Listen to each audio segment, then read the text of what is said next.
Boy, do we have a quick take for you today with the Real Estate Law Podcast. Jason Muth with straightforward short-term rentals and pride away stays. Now, it's no secret that I'm doing a lot of work in the short-term rental world these days, and data and information is really what drives us. I mean, hospitality and communication as well, but like from a business perspective, it's knowing where to invest and what to invest in.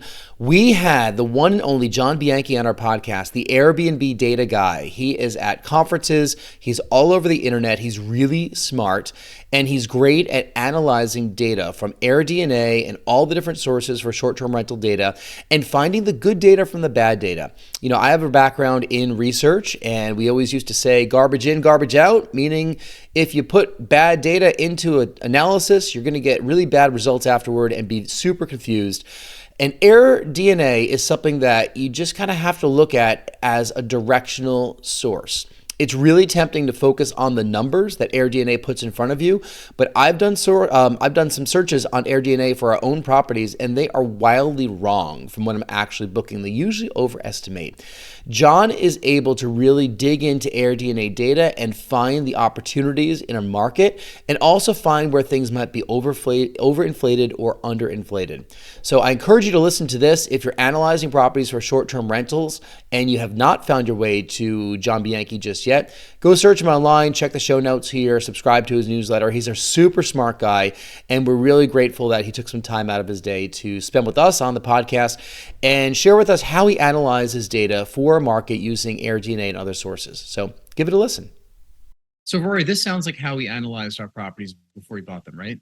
Not a little bit. We said, I think people come up here, and if it looks nice, they'll come in. Although, to give us a little bit of credit, we realized that there were a couple different flavors of properties that were out there. And the ones that look like a traditional home you'd find in the suburbs, those ones didn't seem to be booking up very quickly. And we noticed the ones that look like cabins in the woods, those are the ones that were gaining attention. So it may not have been as data driven, but we did look at the market and take into account, what are people looking for in the area, who's coming, and maybe we didn't quite investigate who those people are, but we made a couple strategic choices along the way, but we didn't really have the data to back it up as much as we probably should have. Honestly, though, just hearing that makes me happy, right? Because you kind of take exactly what you did and then just keep taking it even more and more steps and getting more and more granular with the little details, right? That's the exact process of what I'm talking about, right? You kind of look at the different things that are out there, what's doing better than the other. Okay, let's go for the thing that's doing a little bit better, right?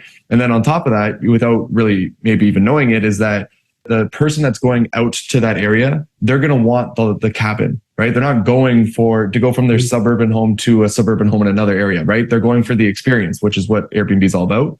And so that's naturally why those cabins are doing a lot better, right? Like I was going through data in Gatlinburg today, and there was this one home. So if you have amazing views in Gatlinburg, like you're well over $100,000, right? Mm-hmm. And I came across this one, absolutely amazing views, but it was actually doing a lot worse than homes that didn't have views. And the reason being was because the entire thing looked like a suburban home, right? But it was sitting on the side of this mountain. It was just, it's one of those things where I look at it and it gets so sad because I'm like, what a waste of real estate. You know what I mean? Like throw wood up in that entire place or do something, right?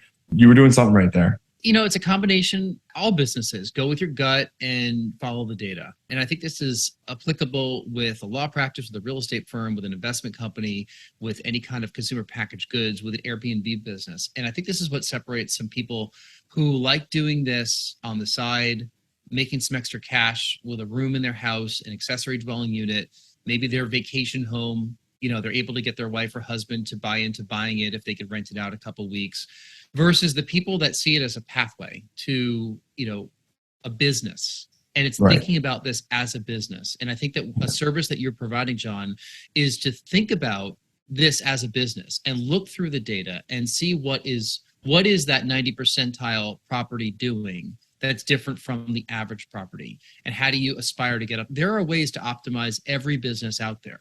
Even the most optimized business, there's ways to optimize that even better. So I think that some of the folks that, we've been studying this a lot lately, and some of the folks that are super successful at it are just constantly learning, and they're constantly trying to tweak. They're using all the tools that are out there. They're using Price Labs. They're using Rank Breeze. They're using all of the tips and tricks for the software that says what you should do. And then they're probably tweaking it like a human would do. It's like you could just let AI do it, and you might not get the same results as if you have an AI guided human. following the data and understanding kind of like really what it is on the ground. The data might say one thing, but like if you know that, that specific neighborhood is right next to a nuclear plant or something, like, the AI might not know that. Well, speaking of another thing to mention on the data, right? Just as like a forewarning out there, the vast majority of data, especially on AirDNA, is bad data. Like the very bad data. I would say only about 10 to 20% of the data on AirDNA is actually good data, right? And like, how would you clarify good data? Well, it has to be up and running for over 300 days, right? Because then you want that annual profit number, right? You want it to have a certain number of reviews so that it's actually been a real live Airbnb for that entire time period, right? Because sometimes people take them on, off, pause it, use it themselves, and then all of a sudden the data gets all wacky and wrong, right? You want to make sure it's still active and like going right then and there. And then at the same time, you want it to be a good listing. You don't want there to be like iPhone photos all over the place when it's not an actual good listing. And so, to hit those three things, only about 10 to 20% of the homes on AirDNA are actually that. And just so anyone who doesn't know what AirDNA is a site that tracks every single Airbnb that exists in the world and records all of their data and then puts it onto this software and allows you to see it, right? So first off, you need just the good data. Now, the other issue with the data in softwares like AirDNA and Price Labs is that they use averages, right? So when you use an average, you say like a 4-bedroom within this zip code on average makes about $100,000, right? That to me is completely useless because the difference in the homes and the style of the homes, what they look like, what features and amenities they have, creates a huge variance in how much you can actually make, right? And I'll give an example here, like in downtown Nashville, I have all the data for it. I can show you this later, but I have all the data for it. And there's a collection of homes doing 200,000, and then there's a bigger collection of homes doing 100,000. The most profitable home in that area is doing 400,000, and the least profitable is somewhere around like 50,000, right? And so if you just take the average of all of that and then go out and buy a 4-bedroom, you're going to be way off. You might get lucky, right? But you're more likely to be way off. And so what I always try and teach people is averages are useless. Try and figure out exactly what your home looks like so that you know that you're either buying a home that's going to make $200,000 or $100,000, right? And make sure you're buying it properly and appropriately. You can ensure that you're going to get the proper cash flow, right? Yeah. So just like some forewarnings about, yes, data is nice, and yes, like data shows you what to do, but you really got to take into account a lot of these other little things, which, all the stuff on YouTube that I have for free talks about that. Yeah, I should say that, John really goes into this, like he'll do screen shares, he'll dig into a lot of his multi-tab databases, he'll look at what data is good and bad. I mean, that's just you just get the tip of the iceberg as to what you consider like bad data, right? And I totally get it. Like we used to say in the research world, garbage in, garbage out with data. So if data was terrible coming in, the results don't really mean anything. Once you, the listener, are done listening or viewing this podcast, we want you to go down to the show notes and click over to John's YouTube channel, because you'll see all the classes he's talking about, and you'll see a ton of videos that he has up there that are, him literally sharing his screen, showing you exactly what you should be looking for within the data. Let's just talk really quick. Let's take it back a step, because people might be listening to this saying, all right, I'm a host. I'm thinking about hosting. I'm thinking about buying that first house. But there's a couple other ways that people can make money on Airbnb. And I think that some of your systems will really contribute to the success of those folks as well. And I'm talking about co-hosting, and I'm talking about Airbnb arbitrage. So could you just go into what both those two things are, and maybe how looking at the data can also help people that are looking at those types of business models? Definitely. So co-hosting or management, property management, they kind of go hand in hand. Are, somebody else has an Airbnb that's up and running, like let's say yours, Jason, you have an Airbnb, and I'm going to take 100% responsibility for it. I'm going to take control of the guests. I'm going to take control of the cleaning, everything. And I'm just going to pay you a certain amount. And you're going to give me roughly about 20% of the profits. That's sort of the norm, right? That's property management or co-hosting, right? Which is great. Honestly, if you're trying to start a business or scale a business, it's great because it costs $0 to get a new contract, but you make 20% of all of that revenue moving forward, right? It's one of the best ways that you can scale an Airbnb business. Mm-hmm. Now, the other option is arbitrage. And so rental arbitrage is when you rent out somebody's home, ask them if you can turn it into an Airbnb. They say yes, and then you furnish it and then put it on the Airbnb platform, right? And now you're paying the landlord rent, and you're hopefully making more on Airbnb, and you're keeping the difference, right? Now, the arbitrage one is the more risky version of getting into the Airbnb space because you're taking on a lot of liability by taking on the rent, the utilities, the cleaning bills, everything that you have to pay for that place, right? My homes on average were about $70,000 a year that I was paying just straight out of pocket, nothing coming back, right? And on top of that, you also have to put a lot of money up front to furnish the entire unit. For a 1-bedroom, it's going to be roughly about $5,000. For a 4-bedroom, it's going to be somewhere around $15,000, right? If you do it on like the cheap end. And so arbitrage is more risky and you have to have some money up front. Co-hosting is free to start and a lot less risk because the landlord's actually taking all the risk because they're paying for the mortgage and all of the utilities and everything, right? Now, I used to tell people all the time, if you're going to get into the Airbnb space, start off with the management contracts because they're free and you can learn that way.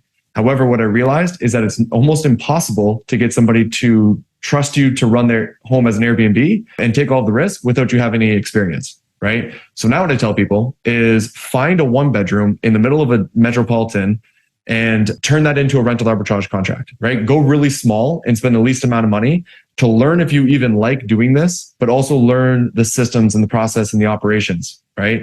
And then if you like that, go out and try and use that experience to go get as many management contracts as you possibly can, and then only get the date arbitrage contracts when it makes absolute sense, right? And so to bring this back to the other part of your question, which is how does the data play into this, right?